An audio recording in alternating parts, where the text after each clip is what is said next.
Mi nombre es Rogelio Alejandro Paredes Aguilera. Soy fundador del hospital en forma fortuita. Digamos, el hospital se fundó con un grupo selecto de pediatras y un grupo selecto de subespecialistas de adultos. Entonces había un problema de formación heterogénea, porque este es un hospital de niños, y francamente había dos grupos con diferente formación. Sucede pues que constantemente en las sesiones había pues confrontación entre los pediatras que sabían de niños y los de adultos que sabían de la especialidad pero no sabían de niños. Como había tantos conflictos, la gran mayoría de ellos decidió paulatinamente, casi inmediatamente, la gran mayoría abandonar el hospital en el transcurso de 6 meses o 1 año, y algunos sí se pusieron la camiseta y duraron toda la trayectoria del hospital, pero siempre con el conflicto ese con los pediatras formados en la atención del niño. Como les digo, entonces resulta que cada 6 meses, 1 año, ya prácticamente la mitad de los fundadores del hospital habían emigrado. Entonces se dijo que en lugar del 6 de noviembre, que era el momento de la fundación, de la inauguración del hospital, se iba a alargar el plazo de fundadores hasta 1 año, porque yo llegué en julio de 1971 y el hospital se inauguró en noviembre, el 6 de noviembre de 1970. Entonces, en ese lapso se nos permitió entonces formar parte de los fundadores, porque ya quedaba prácticamente la mitad o menos de los fundadores originales. Entonces, pues al menos otros compañeros y yo tuvimos la distinción de que se nos considerara fundadores del hospital del niño, de la Institución Mexicana de Asistencia a la Niñez.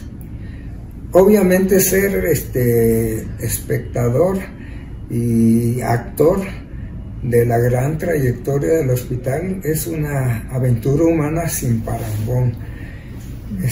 Prácticamente, como les digo, ya existía un hematólogo que también era un subespecialista de adultos, y prácticamente a los 6 meses abandonó el hospital, porque él era, pues además de subespecialista de adultos, estaba en año sabático, y por la conflictiva que normalmente se suscitaba, decidió regresar a su base, que era el jefe del servicio de hematología del Instituto Nacional de Cardiología. Entonces, pues prácticamente cuando yo llegué, me quedé prácticamente entonces como el fundador del servicio de hematología. Previamente había ese conflicto, que había limitaciones en la atención por ser un especialista de adultos, pero yo venía formado en la subespecialidad pediátrica en el Hospital Infantil de México con el maestro Samuel Dorantes Mesa, de tal forma que a los 6 meses entonces se me asignó primero como encargado del despacho, y ya prácticamente desde los 6 meses me convertí en el jefe del servicio de hematología, y durante 50 años fui jefe del servicio de hematología del Instituto Nacional de Pediatría, como actualmente se llama. Ese nombramiento se dio años después, aunque inicialmente el proyecto era que desde 1970 esto iba a ser el Instituto Nacional de Pediatría, pero por un decreto del presidente Díaz Ordaz en aquel entonces se instituyó como el hospital infantil de la Institución Mexicana de Asistencia a la Niñez, que abarcaba no solamente el hospital, sino lo que es la casa cuna, que está en Tlalpan, y la casa hogar, que está aquí a un lado. Entonces esos eran los 3 organismos que pertenecían a la Institución Mexicana de Asistencia a la Niñez. El cambio realmente era como un reconocimiento a los fundadores de la pediatría en México, que eran médicos que todavía estaban en el Hospital Infantil de México, y que el proyecto original era que iba a ser una extensión o una mudanza de los médicos, de nuestros maestros del Hospital Infantil de México aquí, como parte del grupo selecto que iba a dirigir la institución, incluyendo algunos pediatras muy connotados de la República. Entonces, pues simplemente fue a hacer justicia, pero tardíamente, porque muchos de los que iniciaron el proyecto se quedaron en el Hospital Infantil de México. El doctor Sierra, el doctor Cumate, el doctor Dorantes, el doctor Gordillo, eran parte fundamental de los que iniciaron el proyecto para que fuera una mudanza con la base de los médicos del Hospital Infantil de México. No se dio sino hasta años después. Pero bueno, nosotros vivimos la etapa esa que venía siendo pues una secuencia de cómo se fue desarrollando la pediatría en la República Mexicana. En primer lugar se fundó el Hospital Infantil de México Federico Gómez en 1943. Prácticamente 20 años después se fundó el Hospital de Pediatría del Centro Médico Nacional Siglo XXI, que se cayó luego con el temblor y tuvo luego que ser remodelado. Y 7 años después de la inauguración del Hospital de Pediatría del Centro Médico Nacional, llegamos nosotros aquí a la Institución Mexicana de Asistencia a la Niñez. Lógicamente, la visión que yo pueda darle es una visión parcial, porque el microcosmos que integra el grupo de médicos pues es muy amplio y cada quien pues tiene su propia historia, sus propias anécdotas, y nuestro directivo, desde luego, una historia especial. Hice pediatría en el Hospital Infantil de México y posteriormente hematología pediátrica también en el Hospital Infantil de México. De hecho, yo soy un formado en el Hospital Infantil de México, pero era de los jóvenes cuando se hacía el proyecto para venir para acá. De tal forma que cuando yo llegué era un médico muy joven, todavía tenía 31 años o 32 años, cuando llegué al Hospital del Niño de la Institución Mexicana de Asistencia a la Niñez. Bueno, mire, aquí nos acaban de pedir un escrito de remembranzas del Hospital Infantil, del Hospital Infantil, pero de la Institución Mexicana de Asistencia a la Niñez, cuando llegamos, y lógicamente pues era la atmósfera que privaba en ese momento. Éramos pues muchos médicos jóvenes que estábamos empezando nuestra trayectoria, y lógicamente era un panorama de entusiasmo, dedicación, y que perseguíamos una entelequia o una quimera, ser uno de los hospitales más importantes de la República Mexicana. Entonces había mucha confraternidad y un sentido de pertenencia cuando llegamos. Entonces pensábamos que algo nuevo se estaba fraguando en la pediatría mexicana. Fue muy interesante esa época, por eso, porque todos comprometidos pensábamos que íbamos persiguiendo un fin común, y era ese ser el hospital más importante de México en cuanto se jubilaran nuestros maestros, y eventualmente lo logramos. Después de 20 años, muchos grupos de este hospital, ya del Instituto Nacional de Pediatría, se convirtieron en los líderes de opinión de la pediatría mexicana. Como todas las instituciones, se ha ido perdiendo a través de los años. Les decía yo a los médicos jóvenes que ellos ignoran eso seguramente, que trabajábamos los sábados. En un principio, hasta la década de los 70 y tantos, 75, 76, trabajábamos los sábados y teníamos la obligación de estar en una sesión general con el director general de la institución, que era el doctor Alger León, un médico militar que había venido de dirigir la Escuela de Medicina del Hospital Militar número 1, de tal forma que después de un año abandonó la Escuela de Medicina del Hospital Militar y se vino a dirigir la Institución Mexicana de Asistencia a la Niñez. Pues ahí contábamos el quehacer de la semana en cada servicio en particular, porque nos citaba a los jefes de servicio y pues contábamos eso. Y al terminar la sesión, pues generalmente acostumbrábamos salir a algún restaurante cercano a desayunar, los jefes de servicio. Eso lógicamente se perdió con los tiempos, esa confraternidad, camaradería, fue desapareciendo con las nuevas generaciones. Pero en esa época eso daba el sentido de convivencia y de confraternidad y de pertenencia a la institución. Todos sentíamos que estábamos haciendo algo nuevo en la pediatría mexicana. Entonces esa época pues fue memorable por eso. Pero como todo en la vida, las instituciones también envejecen. Nosotros ahorita tenemos que luchar por el relevo generacional que viene detrás de nosotros y ya están esperando el trámite del paso de la estafeta.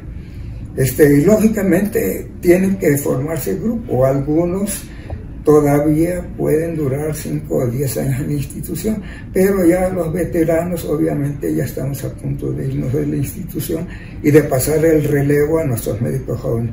Pero algunos de ellos también ya tienen mucha experiencia, están a punto también del recambio generacional, probablemente en 5 o 10 años. Entonces necesitamos también reforzar esas áreas en todos los servicios, para que nuevamente vuelva la institución a ser lo que fue. ¿Por qué? Porque como todas las instituciones, pues nos acordábamos de lo que decía el famoso filósofo griego Heráclito, ¿no? Que concebía el tiempo como un río en el que nunca te has de bañar 2 veces.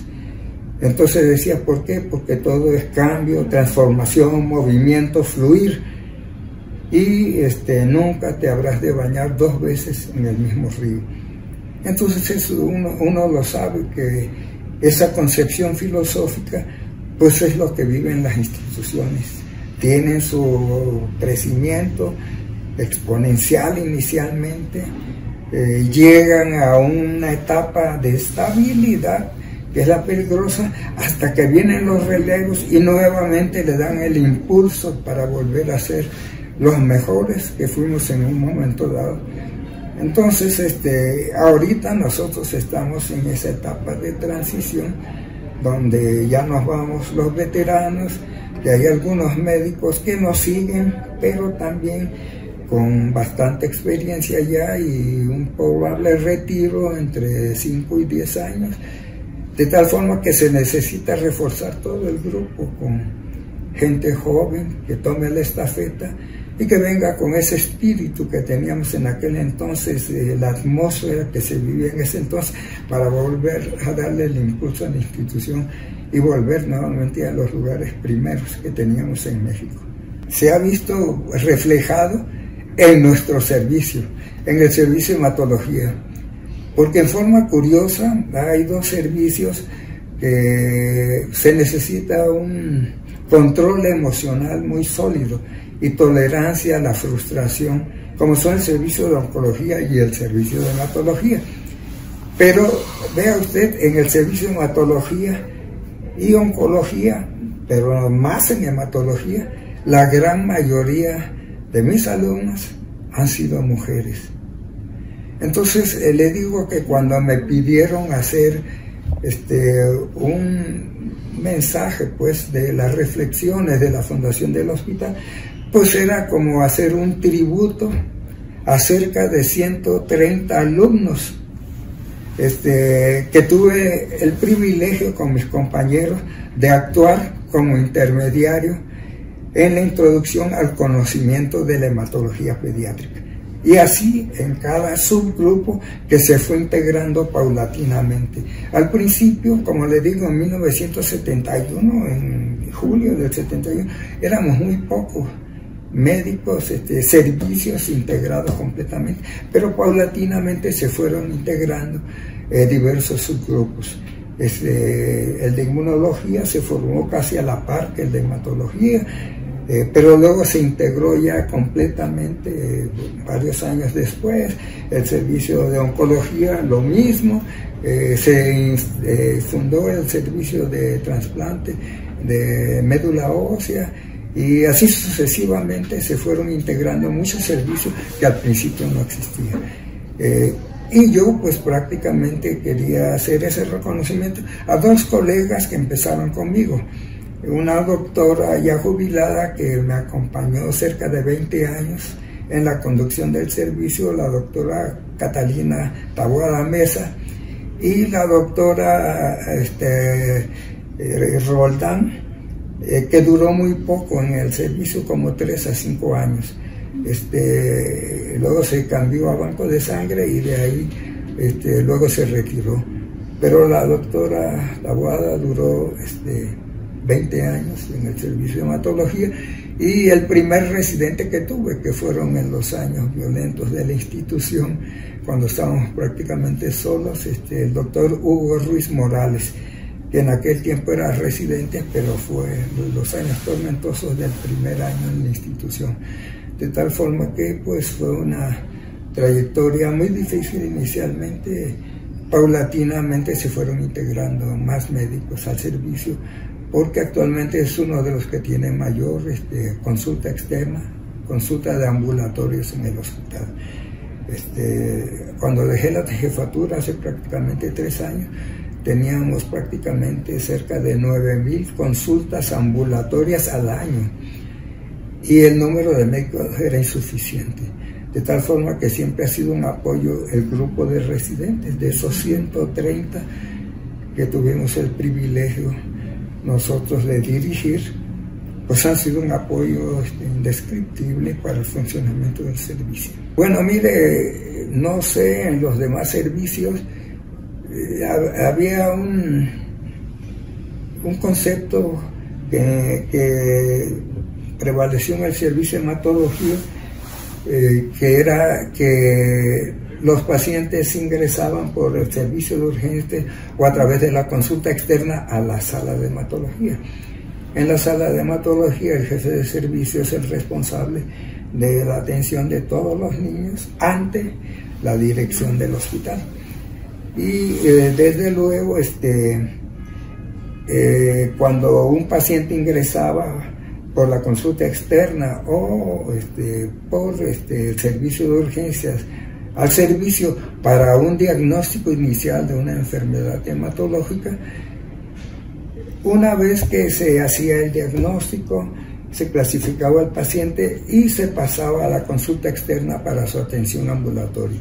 En la consulta externa se le asignaba un médico particular a grupos de pacientes, que no sé qué tantos servicios lo tengan instalado, pero eso era como tener un médico particular, ese grupo de pacientes con un médico y otro con otro médico y otro con otro médico, de tal forma que la atención siempre inicialmente era con su médico tratante. Cuando él no estaba de vacaciones en algún congreso o algo, pues cualquiera entraba al quite o el jefe de servicio se hacía cargo, y desde luego siempre el funcionamiento era igual. Eso era una gran ventaja para los pacientes, porque el rapport con los pacientes es fundamental, y tenían pues asignados ahí siempre en la consulta externa una enfermera, tenían a su médico tratante, y desde luego sabían que habían un grupo de médicos a un lado, incluyendo al jefe del servicio, que era el responsable de todos los médicos en la consulta externa.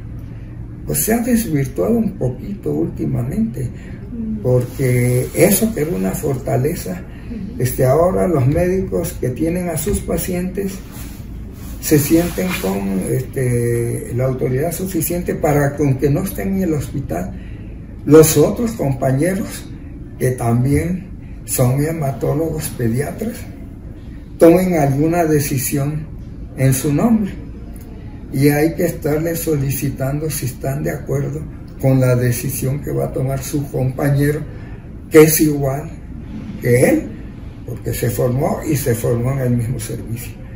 Puedo decirles ahora sí con orgullo que la gran mayoría de los médicos que están ahorita dirigiendo el hospital son alumnos míos. La doctora Norma López, que es actualmente la jefa, es alumna del servicio de hematología. La doctora Angélica Monsiváis es alumna mía. La doctora Tavera, que ocupa esta oficina, es alumna mía. La directora del hospital, la doctora Amada Bravo, es alumna mía. La jefa del banco de sangre es alumna mía. La jefa de los servicios auxiliares de diagnóstico y tratamiento en el laboratorio es alumna mía.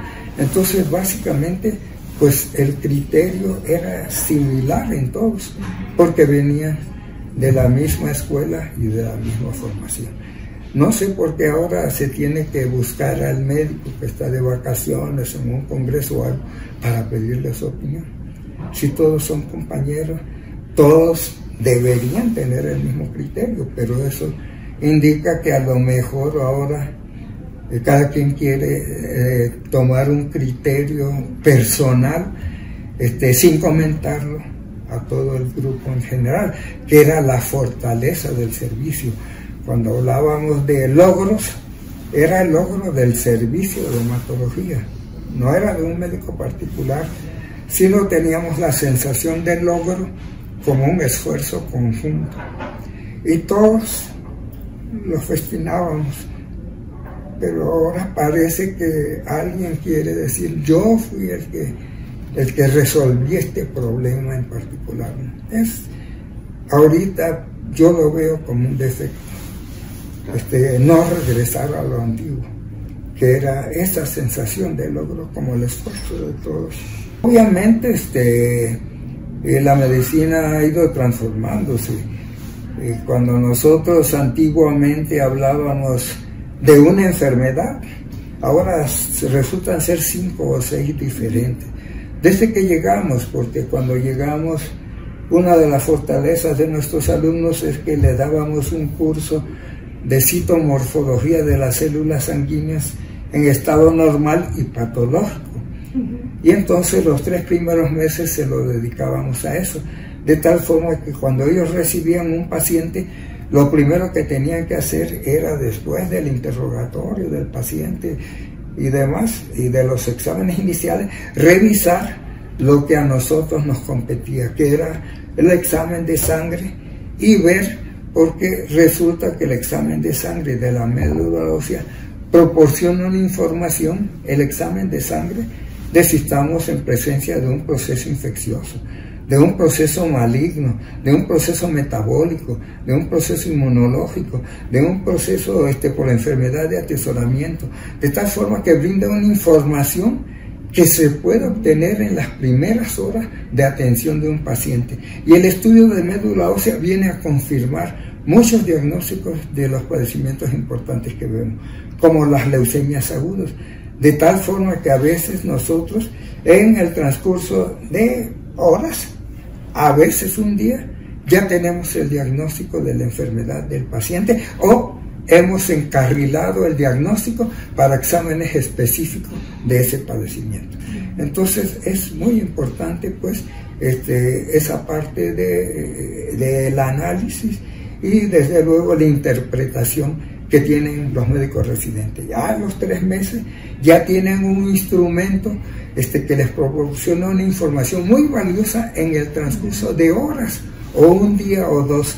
Algunos actualmente ya tardan más, una semana, a veces 15 días, en estudios más sofisticados tardan más. Pero desde el principio, por ejemplo, en pacientes como las leucemias, podíamos tener una evaluación inicial prácticamente al terminar el primer mes de tratamiento. desde el diagnóstico hasta el tratamiento, ya podemos formarnos una idea de las posibilidades que tenía de curación o de que la enfermedad pudiera reaparecer transitoriamente.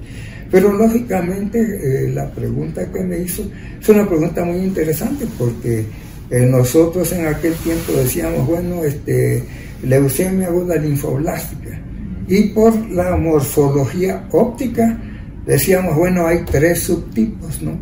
Que podíamos clasificar por la apariencia de las células leucémicas. Bueno, actualmente sigue siendo válido, pero apareció la microscopía molecular, que es por estudios de citometría de flujo multiparamétrica, y ya no lo vemos, pero dependiendo de los antígenos, de la expresión de los antígenos de superficie y intracelulares, que se va a clasificar ya definitivamente el tipo de leucemia que tiene. Y entonces, pues ya ahora sabemos que hay una leucemia de células B, de linfocitos B, y una de células T, que hay unas leucemias mieloides de varios subtipos que tienen un componente mieloide, o tienen un componente monocítico, o tienen un componente megacarioblástico. Todo esto se fue desarrollando a través de los años. Y luego, actualmente, esa microscopía molecular que nos permite saber las células residuales que tienen 100 veces más, con 100 veces más sensibilidad que la microscopía óptica. La microscopía óptica, decíamos, ya se controló inicialmente la enfermedad y adelante. Pues ahorita tenemos que saber si con la morfología molecular efectivamente no hay células residuales. Y eso es un instrumento muy valioso que sigue siendo de lo último que apareció en la atención del paciente leucémico prácticamente en las 2 últimas décadas. Y pues desde luego ha habido más avances en la clasificación genético-molecular que actualmente también hacemos, que el instituto todavía no tiene esa capacidad, pero hay algunos institutos que ya implementaron esa plataforma y nos sirven a veces de apoyo para tener esa evaluación integral de algunas enfermedades. Yo creo que la principal el avance más grande en nuestro campo, yo creo que ha sido en la atención de la hemofilia. Porque miren, en el siglo pasado, un autor inglés de 313 pacientes que recabó, hizo un análisis de la evolución natural de la enfermedad cuando no había ningún tipo de tratamiento. Y entonces vio que, lógicamente, fue analizando pues cómo iban falleciendo los pacientes a través de la evolución. Pues prácticamente la cuarta parte había fallecido antes de los 14 años y solamente el 8% habían sobrevivido más de 40 años. Actualmente, con el desarrollo que ha habido en la atención del paciente hemofílico, actualmente los pacientes con hemofilia A grave o severa viven 63 años, los más graves en promedio, o sea que la mitad de los pacientes están vivos más de 63 años, o al menos 63 años, y unos un poco más, y de los que se consideraban moderadas por la concentración de la proteína en la sangre, esos viven prácticamente de 73 a 78 años. O sea que la mortalidad prácticamente se abatió y están llevando una vida normal. Y lo más importante, que actualmente los niños hemofílicos que no resultaban discapacitados al principio del siglo XXI porque tenían muchas manifestaciones hemorrágicas en las articulaciones, pueden practicar deportes como el fútbol, el básquetbol y todo, porque con los nuevos productos se les prepara para que no vayan a tener hemorragias. Y actualmente un niño hemofílico dependiendo del tipo de actividad que desarrolle, se le prepara para ese tipo de actividad. Y si son deportes en donde va a haber contacto y demás, se les pone una dosis alta para evitar que vaya a tener manifestaciones sanguíneas. Es un logro brutal dentro del desarrollo de la medicina, casi milagroso, de tal forma que ya la invalidez se está evitando, cuando en el siglo pasado y principios, todavía hasta el año 2000, había muchos niños con incapacidades por hemorragias recurrentes en las articulaciones, de rodilla, tobillo, codos y cadera. De tal forma, y cuando no, era más grave la hemorragia intracraneana, que podían fallecer o dejar un daño irreversible. Es, yo creo, el mayor logro que ha habido en la medicina en los últimos años, de evitar mortalidad y daño en órganos y sistemas que antiguamente no teníamos. Y esto ha sido a través del desarrollo de la industria, de cómo fue evolucionando desde el primero que teníamos que usar un concentrado que llamábamos crioprecipitado, a el desarrollo de compuestos ya de la proteína, que primero eran impuros, se fueron purificando, y que actualmente hay muchos otras alternativas terapéuticas que han modificado radicalmente la atención del niño hemofílico. En segundo lugar, yo diría que es la leucemia. Prácticamente en el siglo pasado, en la década de los 60 y 70, se vislumbró por primera vez algún tipo de tratamiento, pero era prácticamente una enfermedad casi mortal. Prácticamente los primeros estudios en la década de los 70 ya se empezó a hablar de que con quimioterapia se podía controlar la enfermedad. Y actualmente, con muchos adelantes tecnológicos, tanto en el diagnóstico, en la clasificación molecular, la clasificación citogenética y demás, y el desarrollo de tratamientos asociados a esas alteraciones, se ha podido lograr un avance notorio que prácticamente en países de primer mundo, con altos recursos, se dice que la posibilidad de curación sin ningún evento prácticamente está alrededor del 85%. Y con algún evento, pero que se ha podido controlar la enfermedad, prácticamente algunos centros hablan de 95%. En la República Mexicana, obviamente, esos logros han sido muy limitados. Aquí a lo más que hemos llegado era el 70%, pero después de un seguimiento de que suspenden el tratamiento, si no han tenido ninguna eventualidad, a los 30 meses de tratamiento.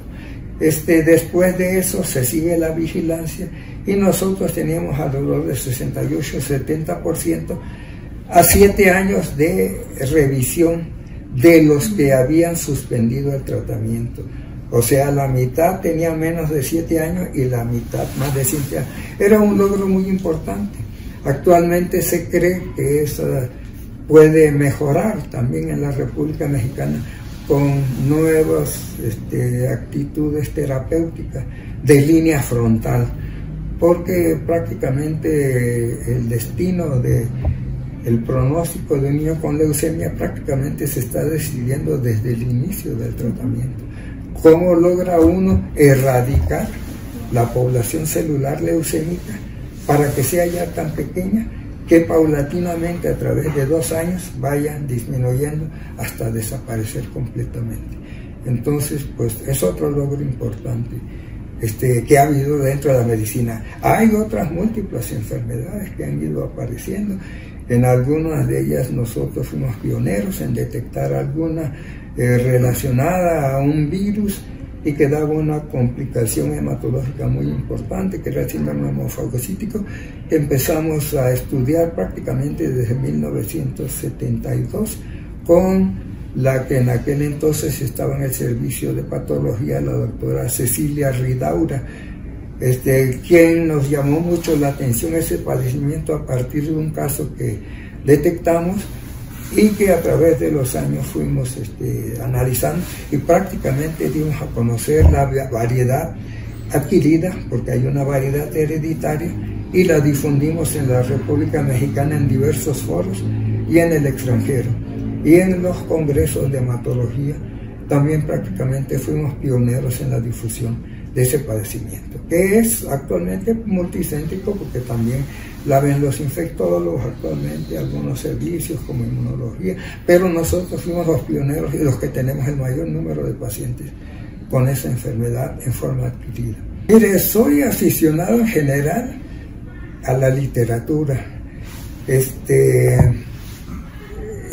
Quiero decirles que mire, fui a un curso a Inglaterra en 1971 de 2 meses de avances en hematología en aquel entonces, cuando recién estaba yo llegado aquí.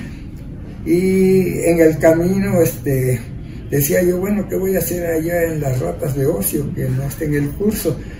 Y entonces se me ocurrió leer un libro que me impactó mucho en aquel entonces, porque era El shock del futuro, de Alvin Toffler, y lo compré, y uno de sus capítulos era sobre ciencia ficción, y que la ciencia ficción lo que hablaba era de pues la ciencia, la anticipación pues de la ciencia, o la ciencia anticipada que iba a venir posteriormente a eso, y recomendaba una serie de autores de los más famosos en ese campo, que yo obviamente nunca había leído, y mencionaba a Isaac Asimov, a Ray Bradbury, a Arthur Clarke y a varios otros.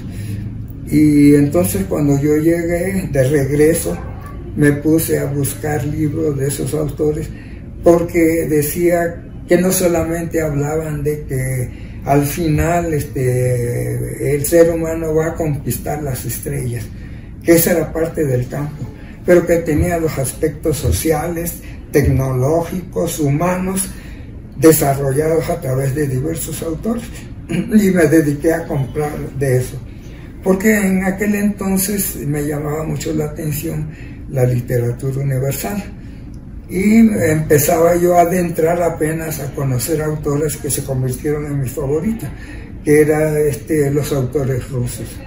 Entonces León Tolstoy y Fedor Dostoyevsky.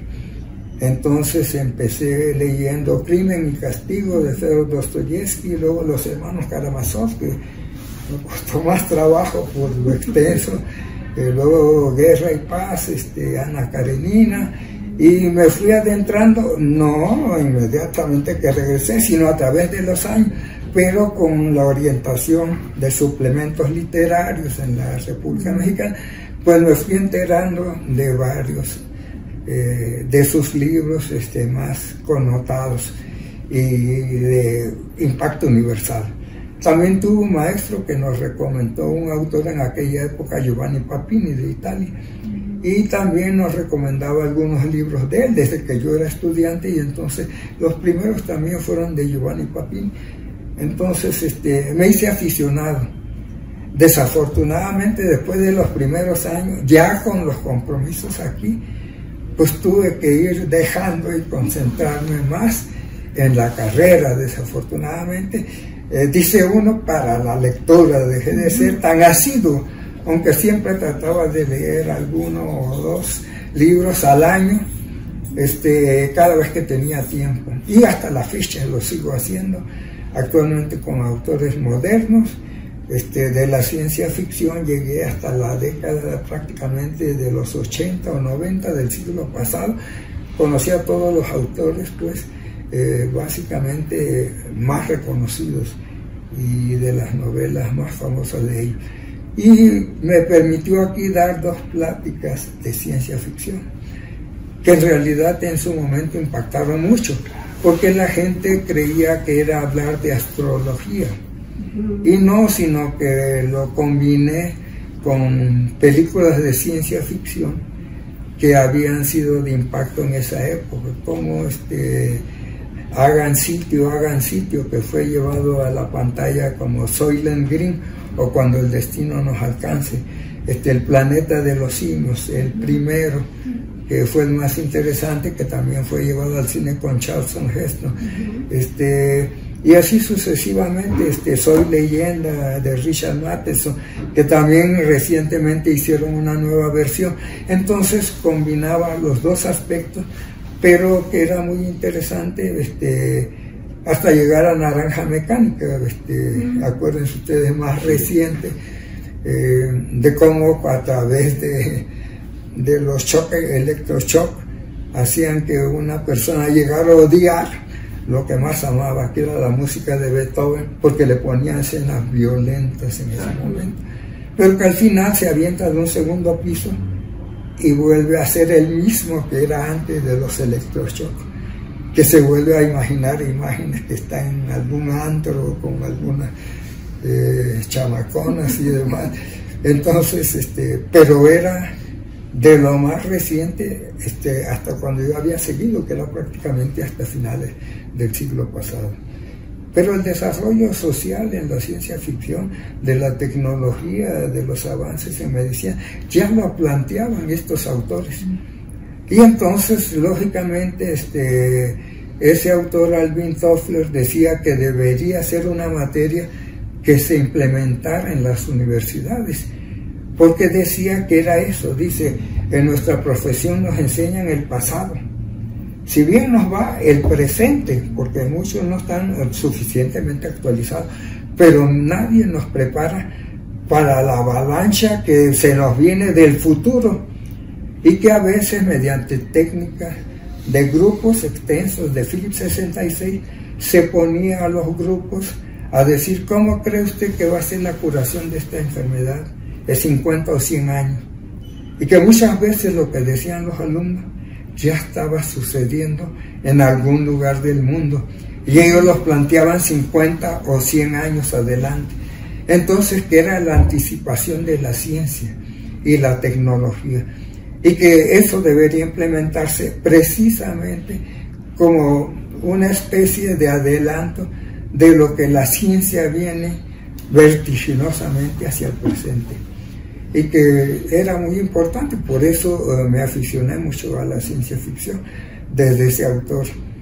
Y pues lógicamente aquí pues les fascinó mucho la plática combinada en esa forma.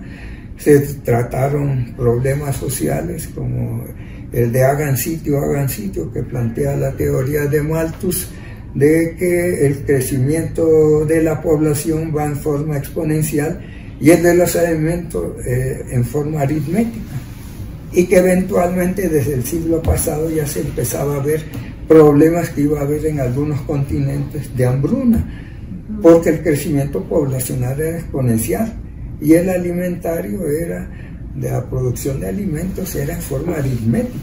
Iba a llegar momentos que muchas poblaciones iban a tener ese problema, y se vio en muchas poblaciones, como en la guerra de Biafra, y también la guerra en Irlanda, de cuando se contaminó la papa y todo, de tal forma que es algo muy interesante. Yo lo que les recomendaría pues a todos los jóvenes es que lean lo que les guste, pero que lean, y desde luego que seleccionen lo que les llame la atención. ¿Por qué? Porque trae muchas virtudes en ortografía, en redacción, en desarrollo del lenguaje, de tal forma que pueden leer lo que sea, pero que se hagan adictos a la lectura. Bueno, mi agradecimiento a la institución. Obviamente